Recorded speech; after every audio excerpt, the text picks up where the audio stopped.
एक फेल गेलेली केस म्हणून ओळखला जाणारा मुलगा आज जवळपास 150 पेक्षा जास्त विद्यार्थ्यांसाठी मोफत बालसंस्कार केंद्र चालवतोय. हे नेमकं घडलं कसं? Let me show you. माझं नाव अक्षय गणेश कोरवी. माझं शिक्षण झाले BCA सेकंड इयर पर्यंत. पोरांच्या नादाला लागून मी पण भरकटलो होतो. मला लागलेले व्यसन भरपूर, सिगरेट, दारू, आणि तिथनं पुढं मला जरा जाणीव आली की लईच वाईट मार्गाला तर तिथं बाहेर पडायचं माहीत नव्हतं.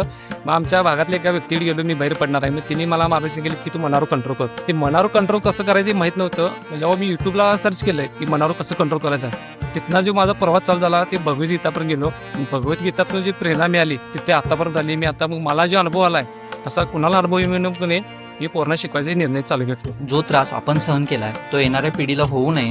आठवड्यातून एक दिवस ते या मुलांसाठी सुट्टी घेतात आणि मोफत हे बालसंस्कार केंद्र चालवतात. बाहेरचं वातावरण लई बेकार झाले. पायगिरी ते छपरीगिरी भरपूर वाढले आणि ह्याचा परिणाम या पोरांच्या जीवनात भरपूर नंतर त्रास देणार आहे. त्यामुळे मी असा निर्णय घेतला की ही जी मुलं आहेत ती त्या मार्गाला जाऊ नये म्हणून ते मी प्रयत्न करावे.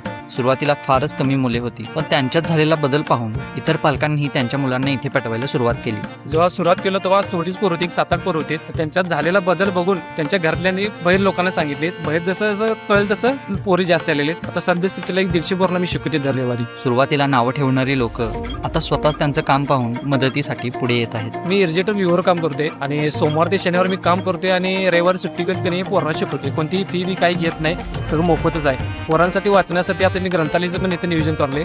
काही लोक चांगली लोक मदत करल्यात आणि ती पुस्तक पण देणार आहेत तिने. असं करून यांना भविष्यात काय काय करण्यासाठी काय काय करता येईल त्यासाठी मी काही प्रयत्न करत राहणार आहे. माझं पहिले ते हेच आहे की ह्यांना चांगलं माणूस घडवणे. तुमच्या समोर आता कोणतरी रस्त्यावरती कचरा फेकायला लागले तर तू काय करणार? मी तो कचरा उचलून डस्टबिनवर टाकलो. ओके, आता इकडे तर भरपूर कचरा पडलेला असणार आहे, मग तुझ्या आता एका कागदामुळे काय फरक पडणार?